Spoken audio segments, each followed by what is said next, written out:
we're going live on YouTube, just to let you know. And we don't have like questions for today. We just have like a topic and a very special guest. So if you want to talk about your career, if you want to talk about your English, if you want to talk about working abroad, this is the chance. Sorry about my background noise. Tammy, um, wanna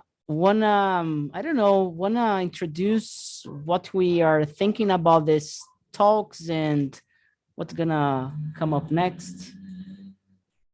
You're muted. Okay, stage is mine. Hey guys, how you guys doing?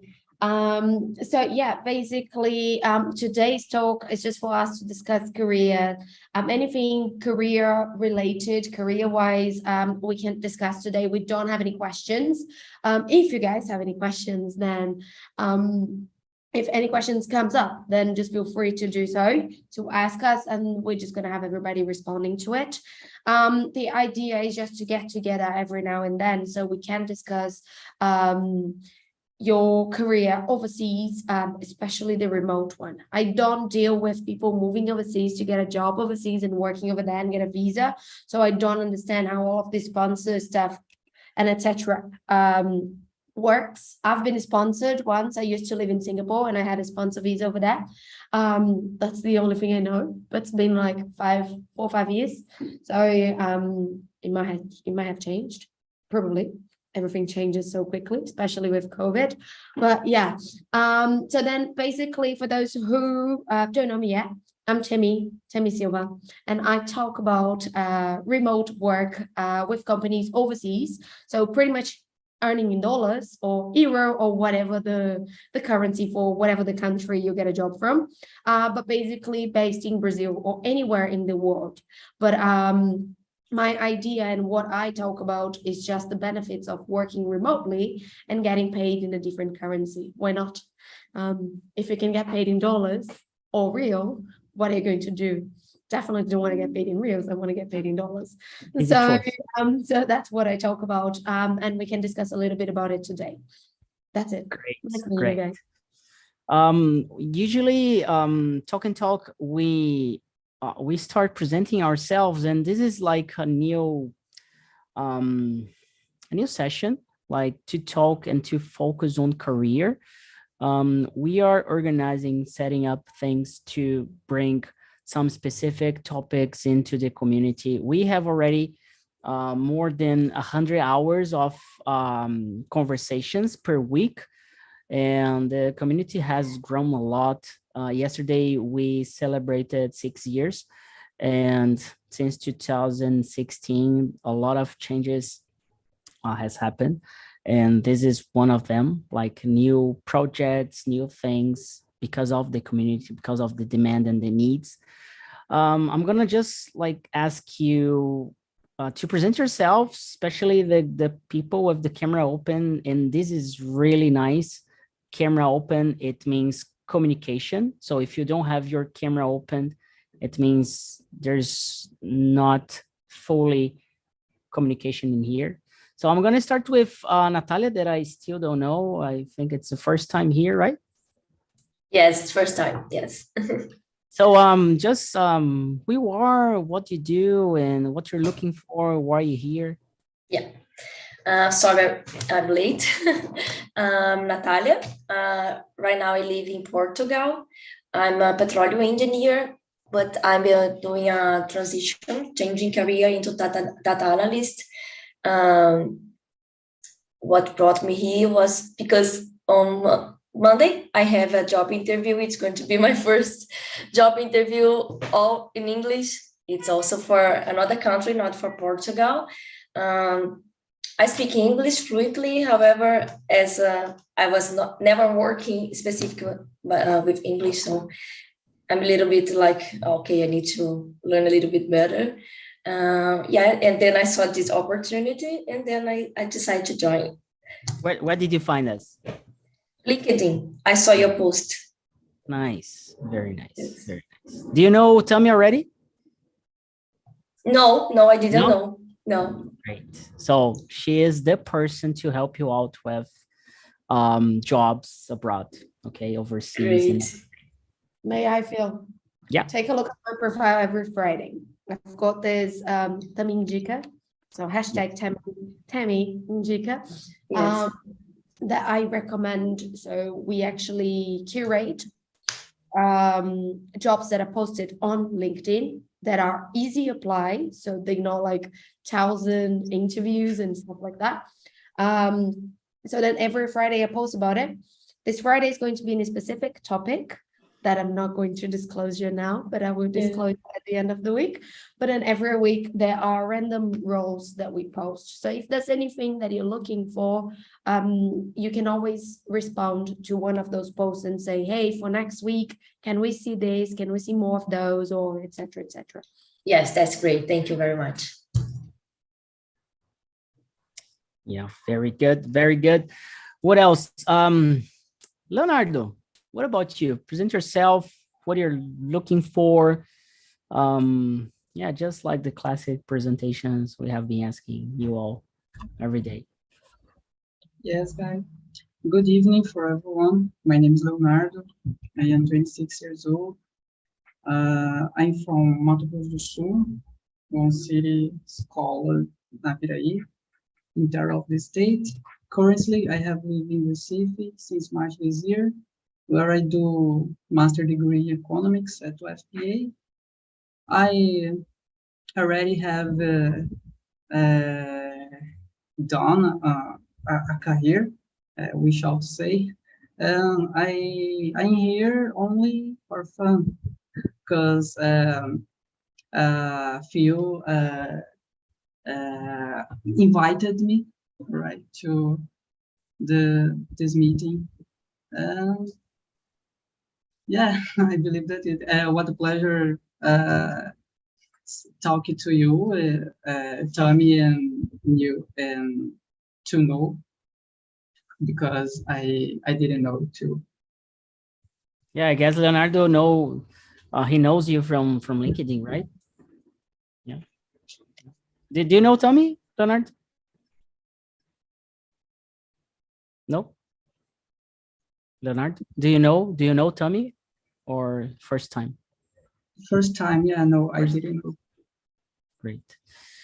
Hey there, and you? What do you do? What are you looking for? I guess you work with IT, right? Yes, so it's a pleasure to be here. I'm Heider, 22 years old.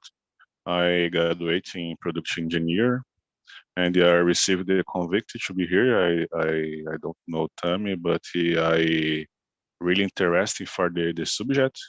And nowadays I work in a good company here in Brazil, and they started the last week. It's a good job, but the company have sites in other countries, and a lot of times the persons of this company goes to the other sites.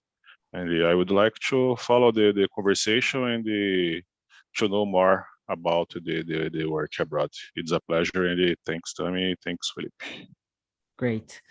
I have a few questions in my head every time, so this is not a big deal for us here. And Tammy, I was thinking right now, I'm gonna just start with a question, and then you start talking and sharing your thoughts, experiences, and things that it's needed to work abroad. And then Natalia, Leonardo, and Heider, if you want to ask any question, just raise your hand or just open your microphone and ask a question. Like, it's going to be really a conversation. This is like talk and talk. It's not we don't have classes, in a way that, oh, we're not here to teach you. Like, we really don't care about teaching. We care about learning, sharing, and connecting. Okay. So Tammy, I think I was an IT guy for almost 10 years. And back there, if I had the chance to work abroad, I think the first thing is English really necessary to work abroad? I think that's the basic question to start with. can we change this to, is a second language necessary? Yeah, good one. Better. Instead of English, because when we say English, then people might just, oh, but I speak Spanish fluently, but I need English. No, you can use Spanish. There are plenty of companies that will need your Spanish language. So like a second language, I'd say. There are two things. So pretty much working abroad is moving to another country and working overseas. Overseas and abroad, it's the same thing. So it's just a different countries. Some countries might say overseas, some countries will say abroad, but that's the same thing. So working overseas is one thing, and then working remote for a company that's based overseas, but allow you the flexibility of working from anywhere in the world. It's another thing. So when you work abroad, you need a visa. And if you don't have a visa and you work abroad, you're doing it illegally. And I don't recommend it at all. No one here does. So when you were working remotely, there are a couple of things that we can even discuss this in the other talk and talk field that I can explain a little bit like better and deeper. But there are a couple of things and a couple of rules that you need to follow, and the government's changing. So there's some laws that might start to be to take place next year and stuff like that. But for now, you can either be a company or you can be a person and provide services to a company overseas. If you do it remotely, the only thing that you have to do is worry about the visa at the country that you are providing the services from. So if you were in Brazil, providing services to a company overseas and they speak German or English, you will need to have that language. Why? No one is going to try their best to speak the best Portuguese with you only because you speak Portuguese. And this is not being rude, it's being realistic. The company is there for business to make money.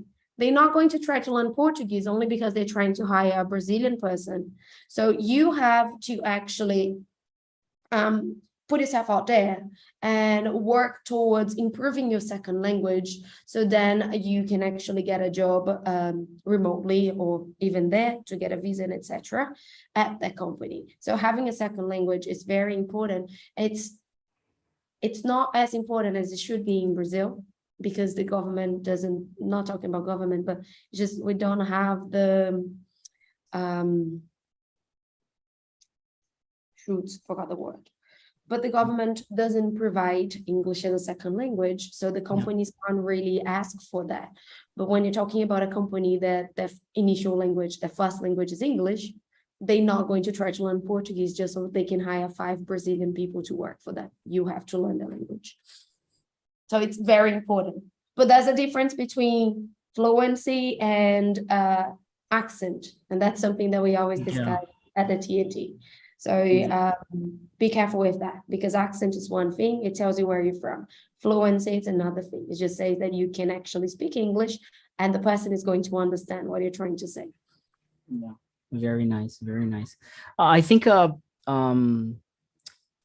like any kind of deal, any kind of business relationship that you have, like working for a company or providing services, like there's a need of communication of any kind, right? So that's the first step. I don't know what field Natalia, Heider, and Leonardo are looking for. Have you guys ever, people tried to apply for any job lately? Natalia, have you? Yeah. Yes, I will do on Monday an interview for a business analyst job. And it's not, I live in Portugal now, but it's not for Portugal, it's for Luxembourg. So I'm in this condition. I have a visa here to be in Portugal, but the job is remote. So that's why I understood that it's not a problem. And what are the challenges you face right now? Right now, I mean, it's the first time that I will do an interview all in English, so I'm a little bit like this because it's not only my first interview in English, but also I'm still looking for my first job after this thing, changing the career. So I think it's both, you know. Yeah, this challenge about, I need to find this first place, you know, find my way. Yeah, now it's in English, and it's a company that I would really like to be part. So yeah, my challenge now. I have a question for Natalia. And there is some difference in interviewing in Portuguese here in Brazil and the interview for other countries. There is a difference in the interviewer, the questions. What's the most different do you feel in this interview? Good question. I mean, here I'm feeling like the recruiters, they are already very, you know, it's not like even though they are not from IT, they already know a lot. So you have a really big filter already in the first appointment. That's what I'm feeling here now, you know. I was not applying yet for Brazil because as I'm here, it makes more sense for me to get paid in euro, not in real. But as I'm talking with a lot of people that are also doing this job changing career, and they are facing like, okay, they get this first interview with recruiters and everything, but they don't really know about if you are junior or if you are senior. So maybe you can pass, and then it's like, oh no, the second interview, no, you're not what we are looking for. And here, they know a little bit more, you know. That's what I'm feeling. I'm not so sure that if it's with everybody or every company, but from now until now, that's what I'm seeing. Yeah, and you tell me, what do you see? You have like you have been in touch with different companies from different places. How are the interviews? Are they different from here in Brazil? What they are looking for? What they ask? It really depends on the size of the company. If it's a big company, they're going to have procedures and bureaucracy that you're just going to have to go through all of them, and you have to go through 10 steps, and then they decline you on the 9th. And then you're kind of like, oh my God, I just spent 3 months through interviews, and now they said, no, thank you, but no, thank you. So the smaller the companies, that's one of the reasons why I mentioned the easy apply. Because the smaller the companies, the quicker the processes are. Why? They don't need a diploma, they don't need a bachelor, or they don't need a degree for you to do something. They needed to do something. They needed to solve that problem. And this is a very kind of old school way of thinking that Brazilians are still stuck to. So the Brazilians are very stuck to this problem that's kind of like, oh, you want to work as a business person, you have to have a business degree. And it's kind of like, I've been working in this area for the past 12 years, but it doesn't seem to be enough because I don't have an MBA. And this is kind of like a paper, it's just going to make me who I am. But at the same time, it's understandable because the papers also teach you something. But right now, with all of this distancing and studying from home, we know that's not really like that. Everybody can get a paper and everybody can get a 7 and get a degree. And guys, I'm not saying that a degree is not good enough, because I have one and I'm very proud of mine. But overseas, they actually pay more attention to what you do and the results you're going to bring to the company. It's not about how many degrees you have. Of course, it's important for you to be studying, especially for people that are in the technology data, because it changes very quickly. So you need to keep yourself updated and understand the technologies that are emerging and everything that's in the market. But I don't think it's a thing of Brazil and overseas. I think it's more of like the sizing of the company. Smaller companies have quicker processes. And what kind of results do you think it's important to show, like companies, like numbers? What kind of results? What kind of outcomes I should like pay attention to bring to the interview? There's one resume that people have shared on LinkedIn that they said that it comes from like a Meta, Facebook, Instagram person. and that describes exactly what's important to be on a resume, and that's exactly what people are looking for.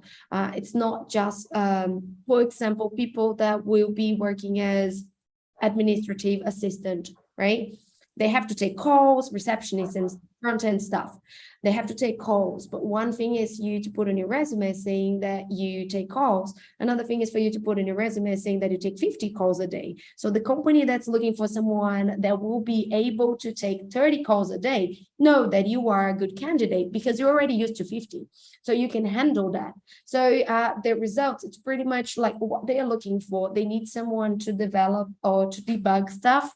Can you debug this quickly and effective, and can you be effective and not just going back and doing it twice, 3 times, 4 times? And would the manager be double checking your work all the time? Then this is not bringing results. This is actually bringing more problem into the company because you're giving more work to the manager. So bringing results is also not only just doing the stuff, but you have to have interpersonal skills, especially because you're going to be working from home and you're going to have to deal with people that have never seen your face. Even you might not even turn on your camera. You might just have your camera off. So you also have to learn how to deal with this, with problems and with what you are doing not actually being correct, or maybe it's correct, but your manager doesn't want it that way, so you have to do it another way. So this interpersonal skills also becomes part of like bringing results to the company, because if you are very hard to deal with, then it doesn't matter how much results you bring to the company, no one will want to work with you. So that's just going to be a team that's not aligned, and that affects everybody around you. So for technology, it's actually solving a problem, but I don't think that even for the marketing and commercial side, it's not much different. It's also solving a problem. It's actually solving whatever problem comes up your way without you having to go and run up to your manager and ask, can I do this? Or should I do this? You already know what to do. Just do it. So this kind of people always get the job first. So if you have a can-do attitude, which is what they call, the job's most likely going to be yours if you also have the skills that it takes. Awesome. So getting this up to the table somehow, I think this is a good exercise and to think about, especially for Leonardo, Heider, and Natalia. Would you people mind like just sharing a little bit about your job right now or your previous job, if you're not working at the moment? Just trying to talk about what you did, any project, any result, anything that comes to mind, because this is a good way of just giving it a try. Tammy. I also wanted them to actually add it on responding to your question, Phil. Why they think they would be a good candidate to work remotely. Why do you think a company would actually want to hire you? So perfect. So we have 2 questions here. First, what you're doing at your job at the moment, or in your previous job, what you did, and try to bring any kind of result, like the experience itself, and why you are a good candidate to work remotely. That's a good question and a good exercise. Like, it's not about studying, it's about doing. And then we can give like some tips after that, right? Who wants to start with? Hey there, want to try? I don't know if I understood, but I thought Your microphone. Oh, sorry. Yeah, better. Sorry. No problem. I will improve in interview. Yeah. So I think I need to talk about my career until now, the things that I do. No, you can just like focus on candidate. something like your job right now or your previous job. Yes, Just like okay. something you did and why you are a good candidate for like to work remotely. So I graduated in production engineer, and I always work in the shop floor. And after 5 years working on shop floor, I get promoted for engineer, manufacturing engineer, and I started to work in this position in 2018. And after that, I always give support for production area and working with process, FMEA, culture plan, support for operator, following audits.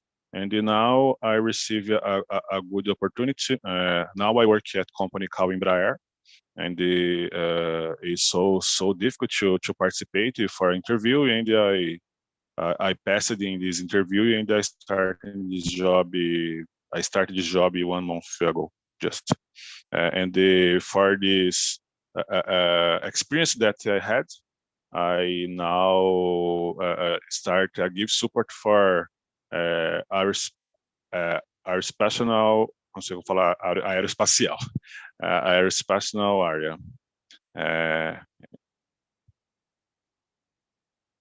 I don't, your microphone. Yes, I don't know. So, spatial or something like that. yes, I think, and now I give support for a so complex area, but I think I am having a good work here, and I'm so proud about this. And do you believe you are a good person to work remotely, or do you prefer to work like on site, face to face? I like to contact with the person. I think that I like the contact with the production line, and I needed to do a lot of meetings for solve the problems because the other person work here remotely, but I am the person that solve the problem on the site. Problem solver. That's what we are looking for. All the companies are looking for problem solvers. Yes. Right? Very nice. Very nice. Well, so we have Mauricio. Mauricio, can you hear me? Yes. Yes. So we have just started, and we are talking to Tammy about working abroad and everything. Would you mind like just presenting yourself very quickly? What do you do? Where are you from? Hello. I'm from Brazil, and I'm a system analysis. I got the invite, and I entered in this meet for listening and practice to speak. Yes, practice to speak, but my English not good. No problem. My English is neither. I'm still learning. My English not good. But I live in London, Nice. and I'm study English and learning. That's it. Because I'm looking job in London, and I need to speak fluently English and good English. This is my problem, because Not I your don't problem speak. anymore. Yeah, Not your problem anymore. because I don't speak fluently. Oh, You're getting that's there. fine. That's okay. Yes, Yeah, that's okay. it's a good start. Have a nice see. Yes, nice to meet you, everyone. Nice to meet you too. Do you know anybody here? Do you know anybody here? No. No? Unfortunately, no. Great. Very good. Natalia, getting back to the not the exercise, but just share a little bit about the any project you worked for, and if you good to work remotely or not. My last job or the project I was taking now? Right now I'm not working. I was only studying, but I did some projects. What do you prefer me to share? No, just like you choose whatever you want. It's up to you. Okay. It's like an interview. It's really like Okay. an interview. Okay, so I would say I stick with the job. Okay, so my reviews. Maybe try what you're going to be doing on Monday for your next interview. Yeah. Yes. Okay. Yes. Thank you. So I'd like to share a little bit about my last job. I was administrative manager, and I was responsible to build some invoicing and expense reports, create some metrics, interpret, analyze, and I was also the person responsible for contract management. And the company didn't have yet contract analytical reports and everything. So I was the person who got to implement this, and this brought a lot of increased productivity. I always struggle to use this word. Yeah. Productively, something like this. No, it's perfect. So Go ahead. Yeah, it could increase because with these analytical reports, we could have more insights what was going on with our clients' contracts. And yes, I was already working remote, so I really believe that it fits with my profile. That's it. I'm sorry, I got really. Do you work like have you ever had any like experience working remotely or? Yes, this company I was working remotely. Very nice. Do you like that? How does it work for you? How do you organize yourself? It's perfect. I love. It's really great for me. Phil, can I ask Natalia a question? Yeah, sure. I think her answer is going to be very important for everybody else who's here with us. How did you find this job? Where did you search for that role? Like, which platform did you use? How did you communicate with the person when they responded to you? Because I think that's going to be nice for Leonardo and Rada as well to learn a little bit. I found the recruiter on LinkedIn. I talked to him. I introduced myself and said what I was looking for.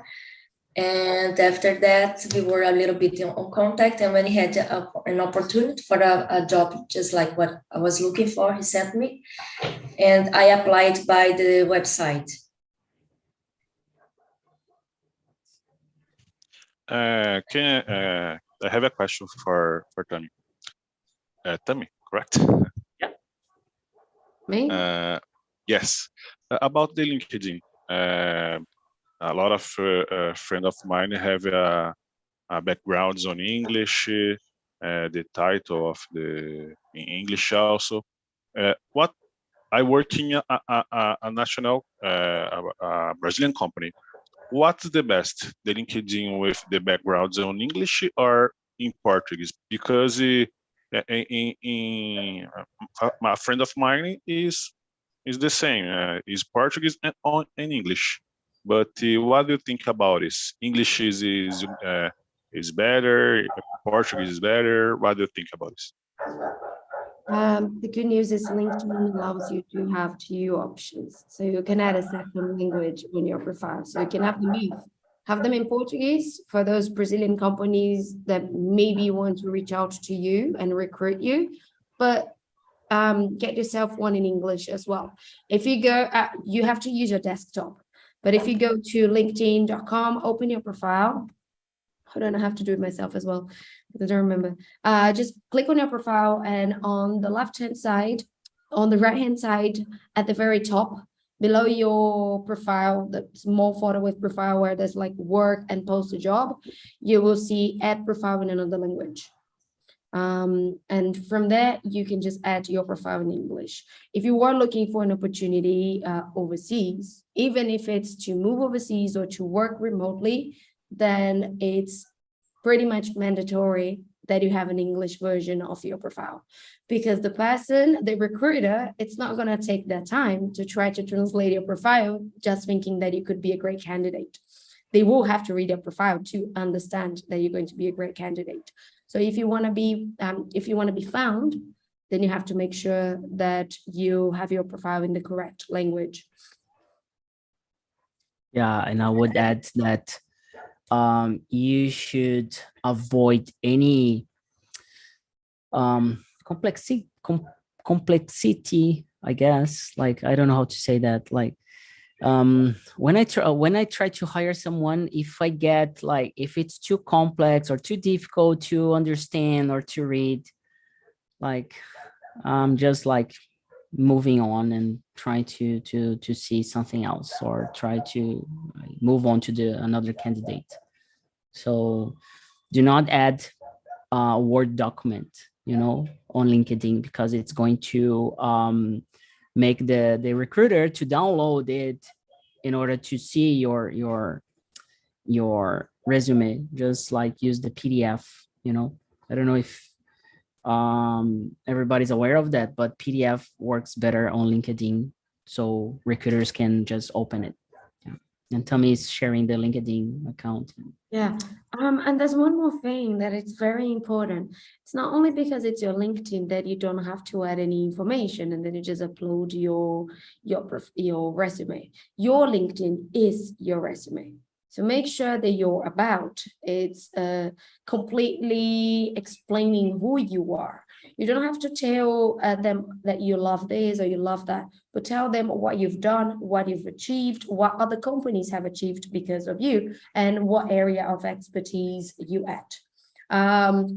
So if you put an effort into building your resume, copy that and paste it into your presentation on your LinkedIn. So your LinkedIn can mirror exactly what your resume is. Because Phil, for example, when he's looking for someone, or when I'm looking for someone, if I open a profile and the profile has nothing, I'm like, I'm not gonna bother, because there's so many other people that could fill in the role that I'm looking for. I'm just gonna go for those people. They're making it easier for me to find them. I was looking for like an Italian teacher. I got like 70 applications like in 30 minutes. It was incredible. It was like, and like for me, it's out of my mind, like checking on every single person. Like I just like spend 15 seconds max if I'm really interested, So you just need to pass the first challenge, that is to get attention. It's not like you don't need to bring everything like at first. I believe like the about me on LinkedIn, it's really important. It's the most important thing. If you can get attention on that, then you have everything else. And then the recruiter, the person who's going to hire you, is going to look for your activities, your job experience, and maybe is going to ask you for an interview. If there is this chance for an interview, then you are like interesting for this job, for this position. About the LinkedIn, nowadays I don't have Instagram, Facebook more. I just have LinkedIn for social media. I surf on LinkedIn every day. I don't have Instagram, any other things about Facebook. To me, LinkedIn is my social media now. So to me, it's so important, and I like a lot. Me too. Same here. I mean, I now reactivated my Instagram, but if you want to find about my life, you can find out about more about me on LinkedIn than actually on other social media platforms. Just one more thing that I think it's important for us to mention as well, especially about the LinkedIn. If a recruiter reaches out to you and asks you something, please don't respond to them, "Oh, it's in my profile." That just shows that you don't have any interest in the role. And that's fine if you're not interested. But then also just say, "Hey, thank you for reaching out, but I'm not looking for a job at the moment. I'm happy where I am at." That's the best answer you can give to a recruiter, because they will be pissed off that they can't take you from your job and put it somewhere else. Because they're like, "Oh, they look like a good person." And that's even worse, because they are a good person. They're happy where they are. So they're doing a good job. Just make it easier. They are already reaching out to you, trying to get an interview, maybe, or learn more about you. Don't say, "Just go back to my profile and check it." because yeah, I hate when people do this with me. I'm like, I'm really showing that I'm interested in you. Kind of just show that you're interested in at least talking to me. If you're not, just say you're not, and that's it. Yeah, because once you do that, you start creating like a relationship, like you start networking with recruiters. Maybe you're not getting the position right now, but maybe in the near future, there's a position that fits in perfectly for you. So you need to think about like getting a job as a marathon, not as a 100-meter race, because you start talking to a recruiter, 2, 3, 4, get an interview, and then you do your best on interview. Maybe the position doesn't fit, but maybe in the near future, the recruiter is going to remind you about you and going to remember and get you back to another position or something else, right? Sounds good so far? Yeah, I don't think we've heard from Leonardo. Leonardo, go ahead. Yeah, I would like to talk about working overseas, right? Because I have always worked in university, right? First in graduate school, and now in a master degree. And on department, I working. There are a strong culture to incentive their students to student and applying to a PhD, all right, in United States and or Europe, and they have been told for us only processing, all right, estritamente falando, that consists in GRE, all right, text, TOEFL texting, and your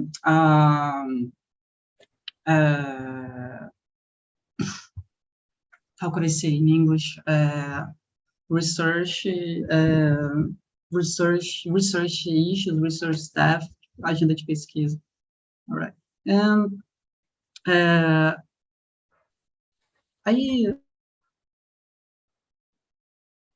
No, I think we lost him. Culture. You're back. Yeah,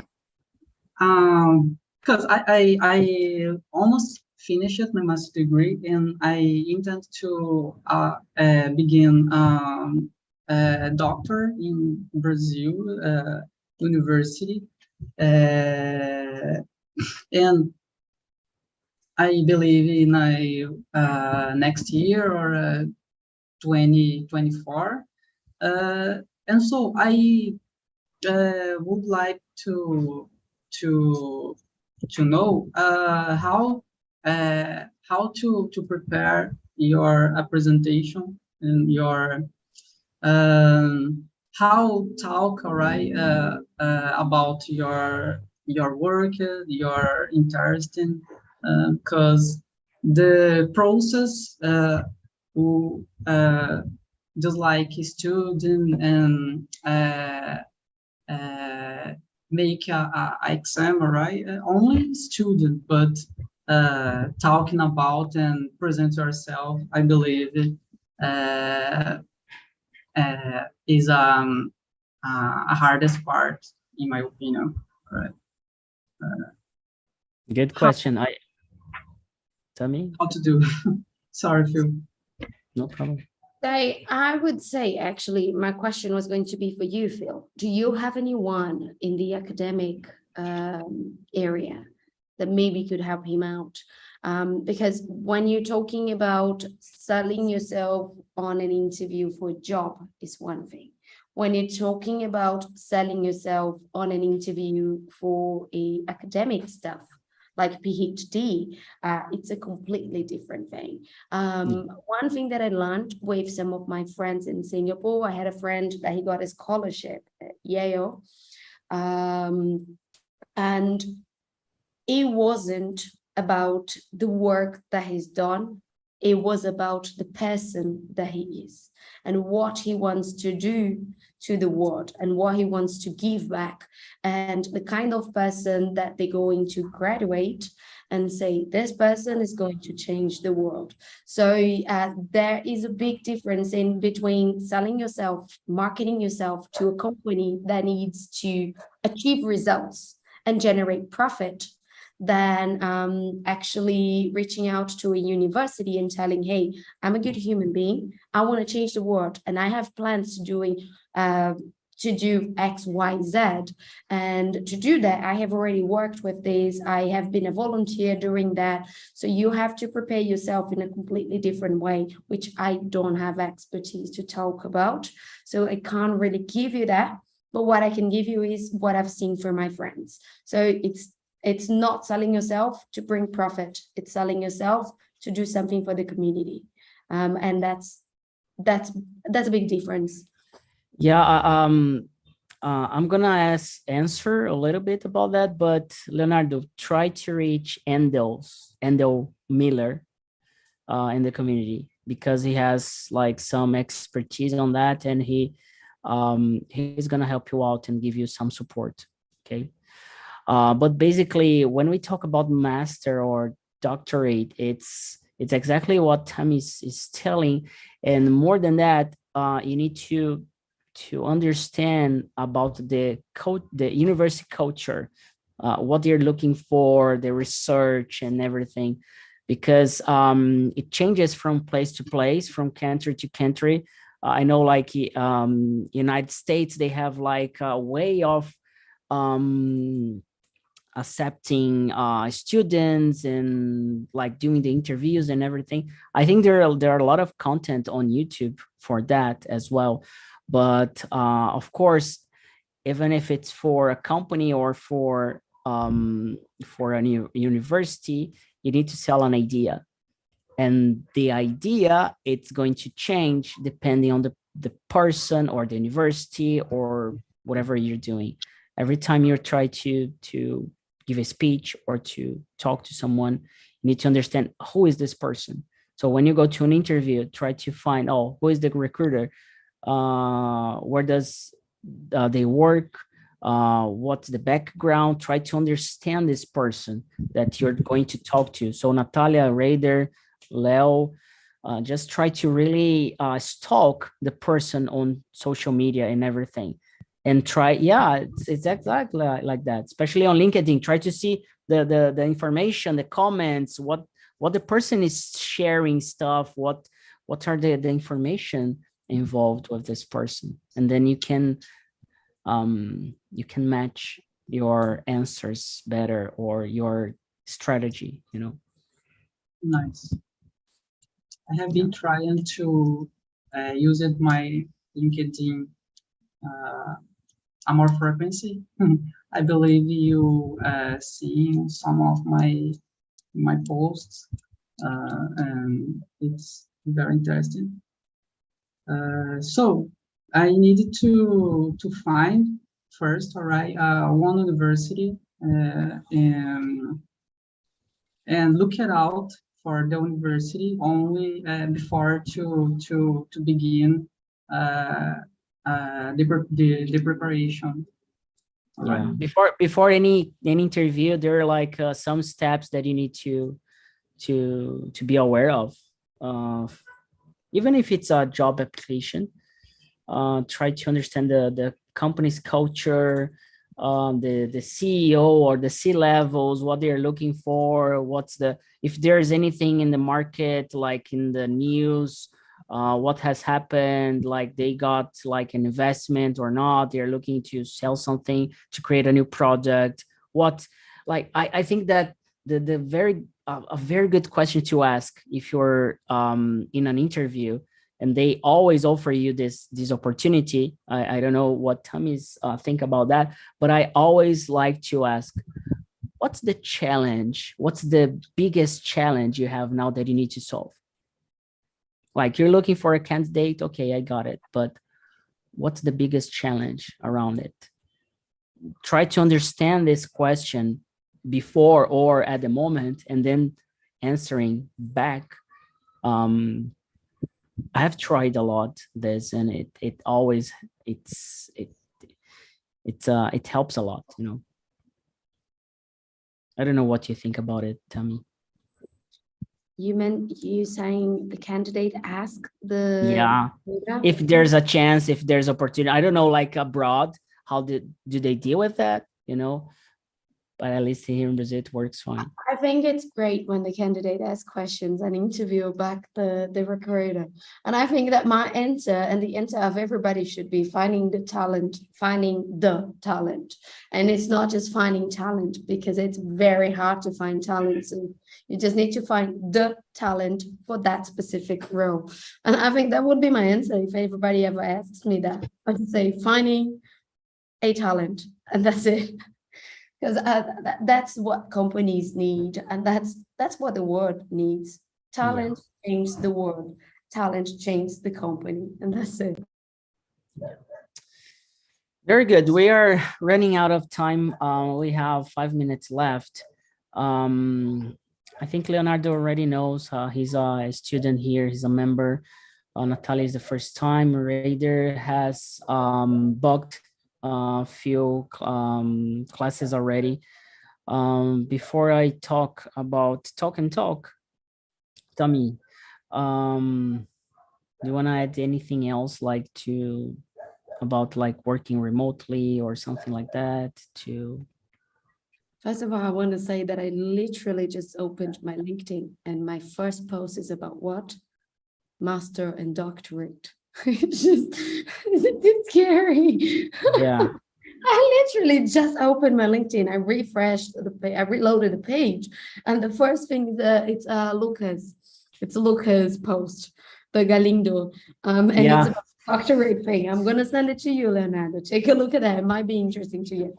I think that there's a big difference when we talk about remote work and working overseas. And I just want you guys that are watching, I just need to remind you once again about this difference. Working remote means you'll be working from anywhere in the world. You choose, you want to stay in Brazil, you stay in Brazil.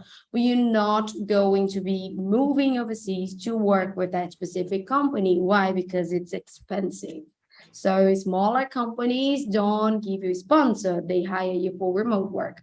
Working overseas is a totally different thing. That changes a lot. You need a visa, you need to relocate, you need to calculate if the money they're going to pay you is good enough. Because they might say, I'm going to give you $2,000, but $2,000 is good enough for you to get paid in Brazil if you're living in Brazil. But $2,000 is not going to be a very huge salary if you're living in the USA, because the rent's going to cost you, I don't know, 600, 900. So you only have another 1,000. And you still have to live with that. So you have to be careful with working overseas and remote work. And there are plenty of opportunities. People always ask me, is it only in technology? No, it's in everything that can be done from your computer.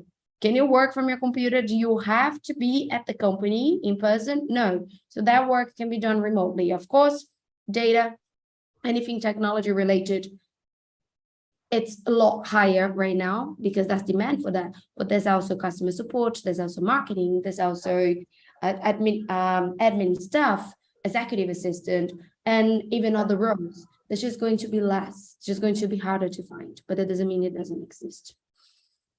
Yeah, and what we are doing here on Talk and Talk is to help people out to be in touch with the language, how many hours a day they want. In English, especially, we have a lot of meetings every day from Sunday to Sunday. The focus is really on practicing, networking, and talking about stuff that's going to help you in interviews. Because we have some topics like, I remember we had the topic talking about cockroaches. And what the fuck we are going to talk about cockroaches? But it's not about just the cockroach itself, but around that, there's so many things that you can talk about. And when you realize that you can talk about things like that, you can do any interview. So yeah, and then you have the chance to broaden up, if I can say that, the chances of good answers and stuff like that.